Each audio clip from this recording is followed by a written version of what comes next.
প্রিয় শিক্ষার্থী বন্ধুরা, এখনকার ক্লাসে আমি কেবি স্যার তোমাদের সামনে আলোচনা করব তোমাদের মাধ্যমিক বাংলা সিলেবাসের অন্তর্গত বাংলা ভাষায় বিজ্ঞান এই প্রবন্ধটির টেক্সট খুঁটিয়ে প্রশ্ন এবং উত্তর আলোচনা। হ্যাঁ বন্ধুরা, যারা এসএলএসটি কিংবা মাদ্রাসা সার্ভিস কমিশন পরীক্ষার জন্য প্রস্তুতি নিচ্ছ তাদের জন্য এই ক্লাসটি অত্যন্ত গুরুত্বপূর্ণ। দেখো, বাংলা ভাষায় বিজ্ঞান এই প্রবন্ধটি সঠিকভাবে একদম সহজ সরল ভাষায় আমি বিশ্লেষণ করেছি এর আগেই। ওই ভিডিওটি দেখার জন্য, মানে প্রবন্ধটি সঠিকভাবে বোঝার জন্য তোমরা আমার আলোচনার পর্বটি অবশ্যই প্লেলিস্ট থেকে দেখে নিতে পারো। আর এই ভিডিওটি একটু বড় হবে, কারণ টেক্সট খুঁটিয়ে মোট 90টি প্রশ্নোত্তর আমি আলোচনা করেছি। এখান থেকে 100% কমন আসবে, এর বাইরে একটা প্রশ্নও আসবে না। চলো তাহলে স্কিপ না করে ভিডিওটি প্রথম থেকে শেষ পর্যন্ত দেখে নাও। দেখো, প্রথম প্রশ্ন, বাংলা ভাষায় বিজ্ঞান প্রবন্ধটির লেখককে? রাজশেখর বসু। রাজশেখর বসুর ছদ্মনাম কি?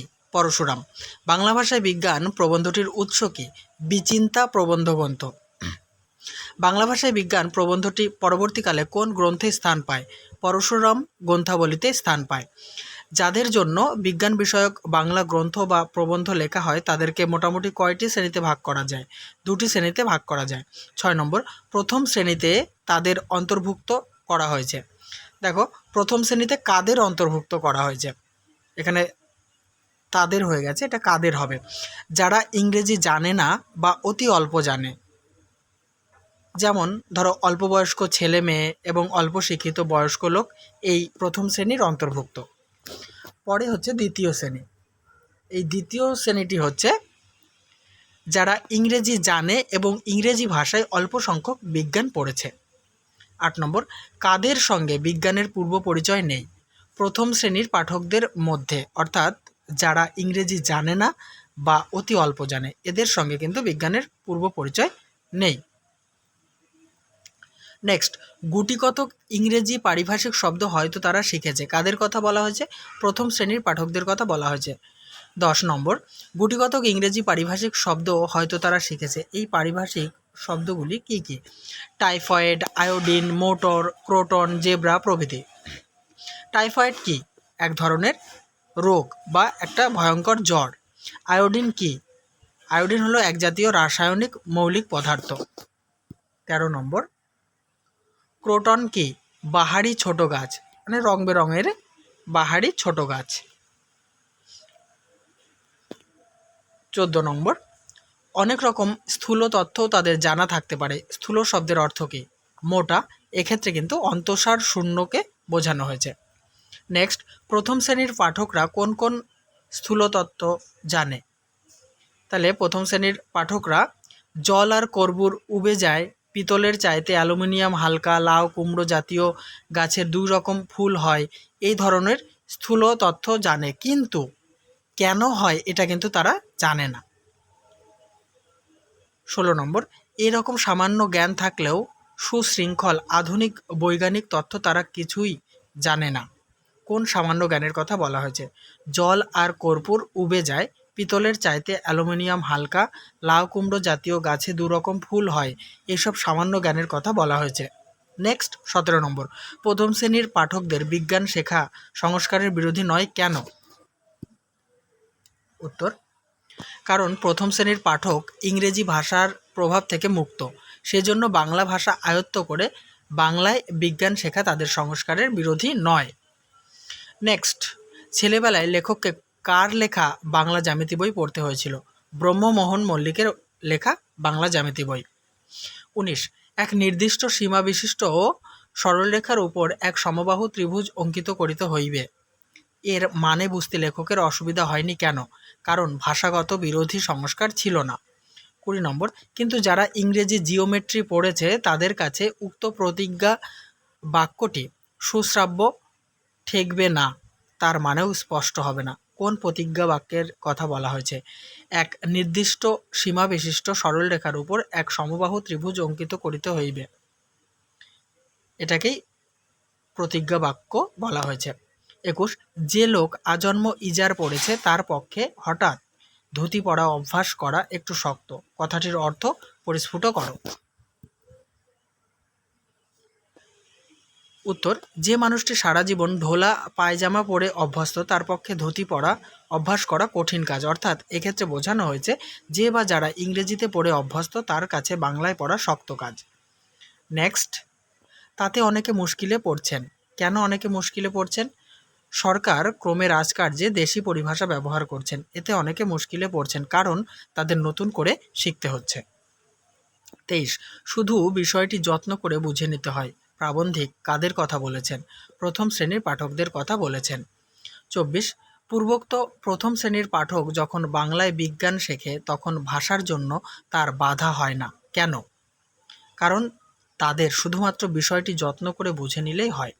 25, পাশ্চাত্য দেশের শিক্ষার্থীর চেয়ে প্রথম শ্রেণীর পাঠকদের বেশি চেষ্টা করতে হয় না। কেন? কারণ পাশ্চাত্য দেশের পাঠকেরা ইংরেজিতে বই পড়ে অভ্যস্ত, তাদের বাংলাতে পড়তে অনেকটাই কষ্ট করতে হবে, কিন্তু প্রথম শ্রেণীর পাঠক যারা বাংলাতেই পড়ে অভ্যস্ত তাদের বাংলা ভাষায় বিজ্ঞান পড়তে বেশি চেষ্টা করতে হবে না। 26, বৈজ্ঞানিক সন্দর্ভ বলতে কী বোঝো? বিজ্ঞান সংক্রান্ত প্রবন্ধকে বৈজ্ঞানিক সন্দর্ভ বলা হয়। 27, দ্বিতীয় শ্রেণীর পাঠকরা যখন বাংলা ভাষায় বৈজ্ঞানিক প্রবন্ধ পড়েন তখন তাদের কি করতে হয়? যেহেতু দ্বিতীয় শ্রেণীর পাঠকরা ইংরেজিতে পড়ে অভ্যস্ত তাই ইংরেজির প্রতি ভালোবাসা ত্যাগ করে তাদের যত্ন সহকারে মাতৃভাষা অর্থাৎ বাংলা আয়ত্ত করতে হয়। 28, এই কারণে পাশ্চাত্য পাঠকের তুলনায় তার পক্ষে একটু বেশি চেষ্টা আবশ্যক। কেন পাশ্চাত্য পাঠকের তুলনায় দ্বিতীয় শ্রেণীর পাঠকদের বাংলা ভাষায় বিজ্ঞান পড়তে বেশি চেষ্টা করতে হয়? কারণ দ্বিতীয় শ্রেণীর পাঠকরা ইংরেজি ভাষায় লেখাপড়া করতে অভ্যস্ত। নেক্সট, বাংলা ভাষায় বিজ্ঞান চর্চায় এখনও নানা রকম বাধা আছে। প্রধান বাধাটি কি? বাংলা পারিভাষিক শব্দের অভাব। 30, পারিভাষিক শব্দটির অর্থ কী? পরিভাষা সম্বন্ধীয়। নেক্সট, বঙ্গীয় সাহিত্য পরিষদের কাজ কী? বঙ্গীয় সাহিত্য পরিষদ কলকাতার একটি সাহিত্যিক সংস্থা। বাংলা সাহিত্যকে নতুন পথ দেখানোই এর উদ্দেশ্য। এখানে খাঁটি বাংলা ভাষায় সাহিত্য চর্চার পাশাপাশি অন্যান্য ভাষা থেকে বাংলায় অনুবাদের কাজ করা হয়ে থাকে। বিদ্যোৎসাহী শব্দটির অর্থ কী? বিদ্যার প্রতি অনুরাগী বা বিদ্যানুরাগী, আবার আগ্রহীও বলতে পারো। বিদ্যার প্রতি আগ্রহী। 33, অনেক বছর আগে বঙ্গীয় সাহিত্য পরিষদের কয়েকজন সংশ্লিষ্ট বিদ্যোৎসাহী লেখক কী করেছিলেন?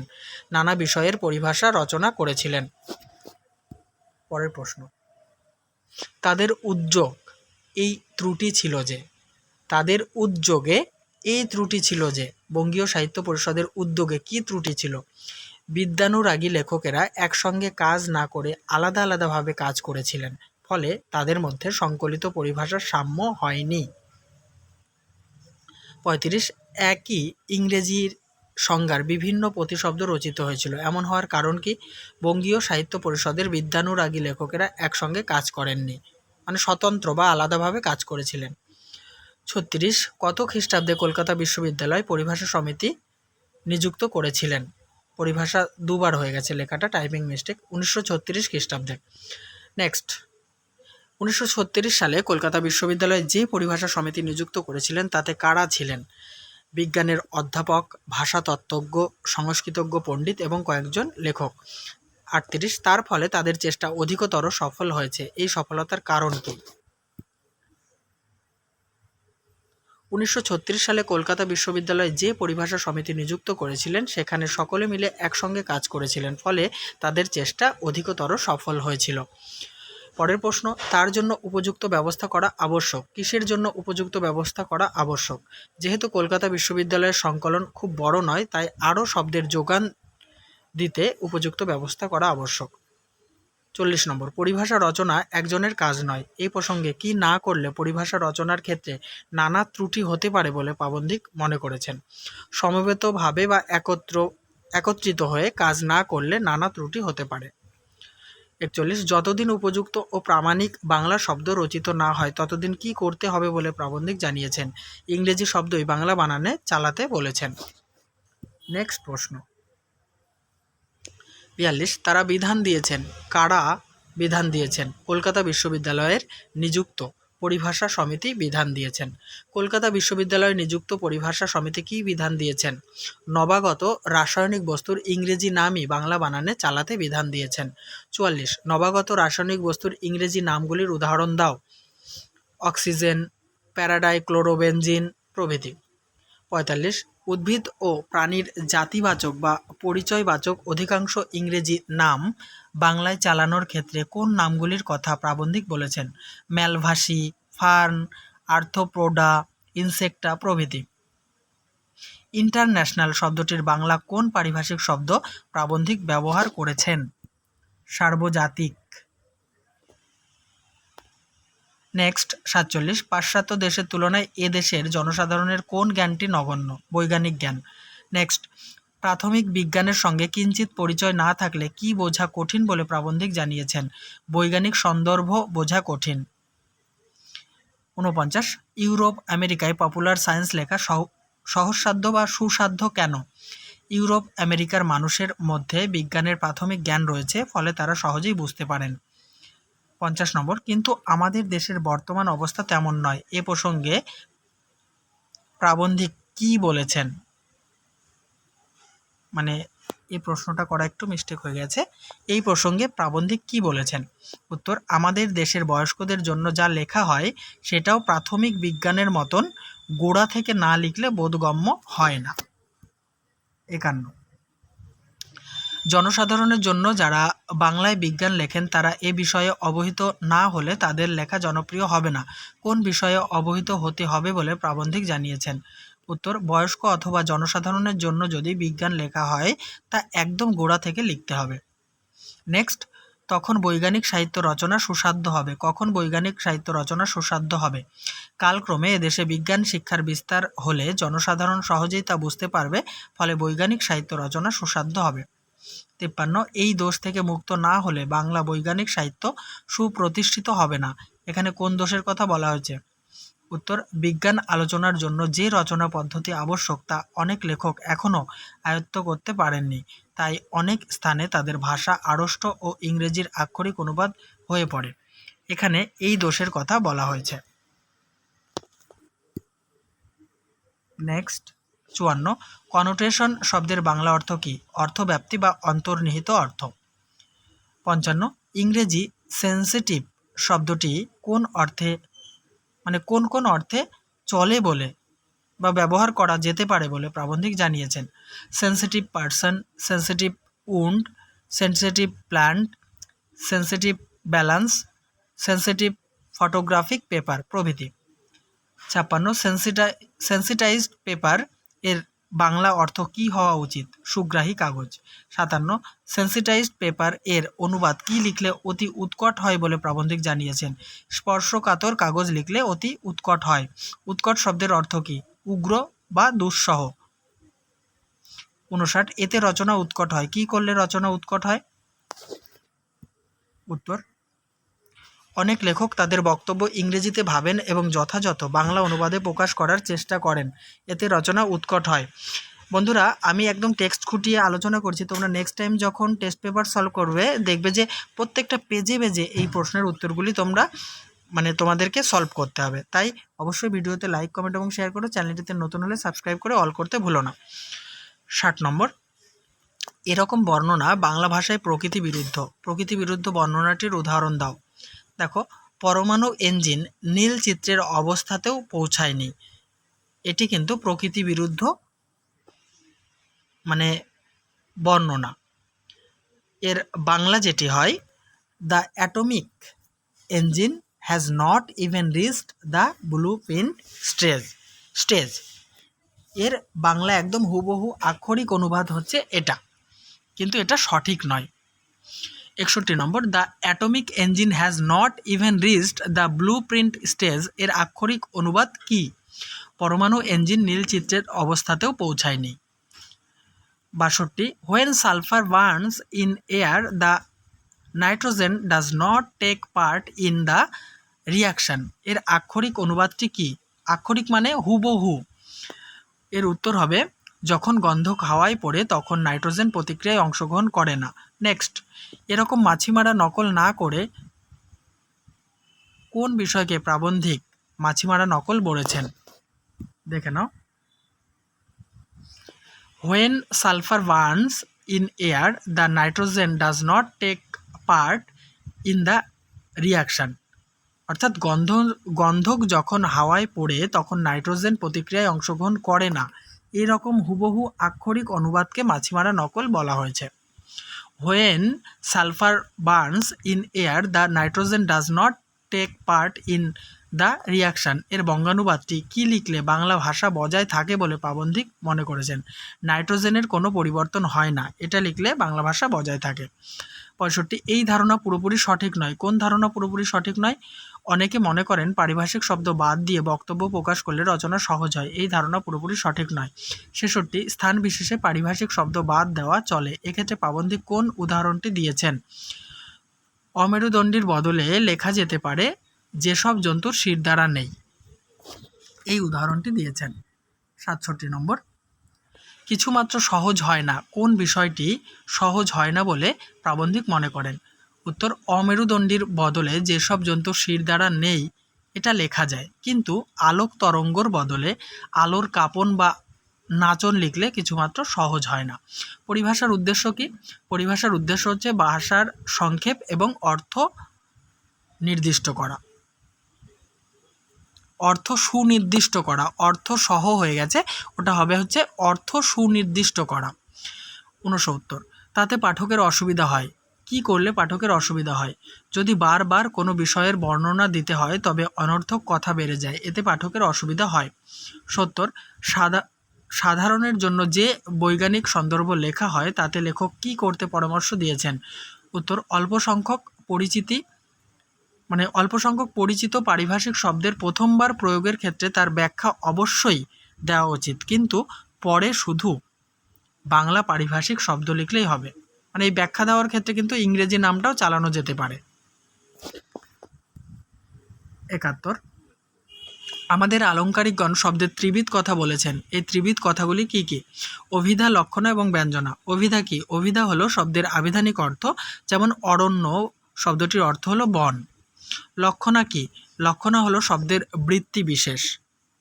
দাড়ি শব্দের মুখ্য অর্থের চেয়ে তার অন্য অর্থই যখন গুরুত্বপূর্ণ হয়ে ওঠে তখন তাকে লক্ষণা বলা হয়, যেমন দেশের লজ্জা বলতে দেশবাসীর লজ্জাকে বোঝায়। ব্যঞ্জনা কাকে বলে? ব্যঞ্জনা হলো কাব্যের অন্তর্নিহিত অর্থ প্রকাশক বৃত্তি।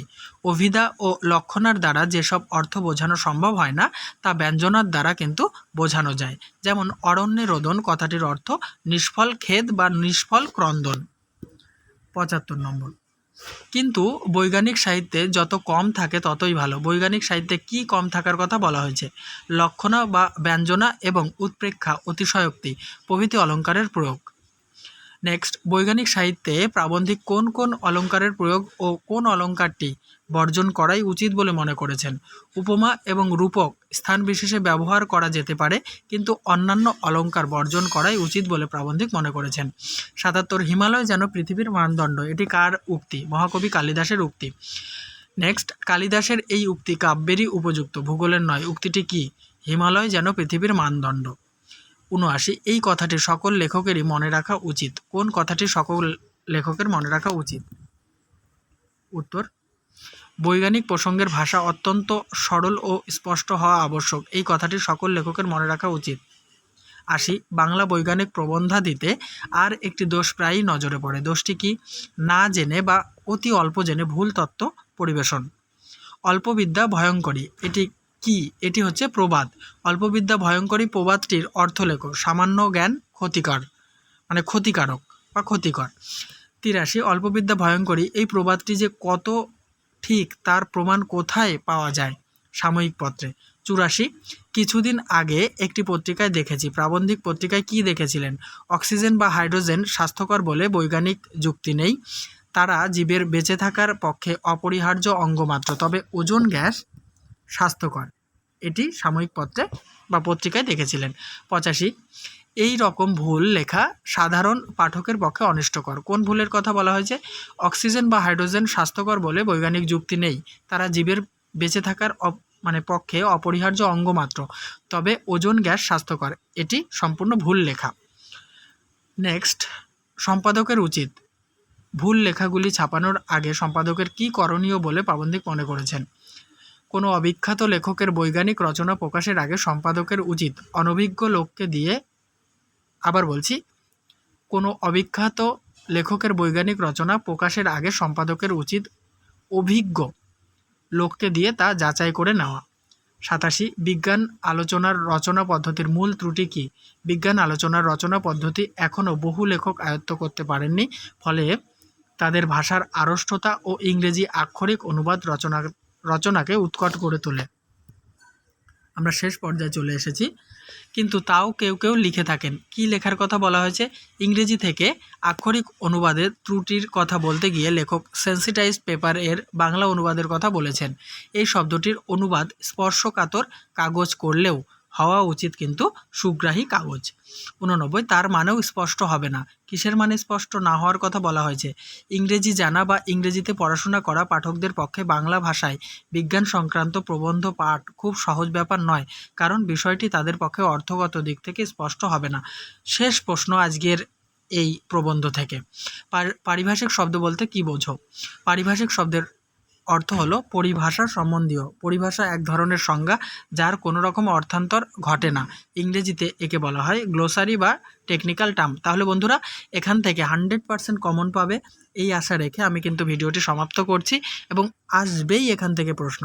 অবশ্যই চ্যানেলটিকে সাবস্ক্রাইব করে দিও, আর পুরনো ভিডিও দেখার জন্য আমার চ্যানেলের প্লেলিস্ট থেকে দেখে নিতে পারো।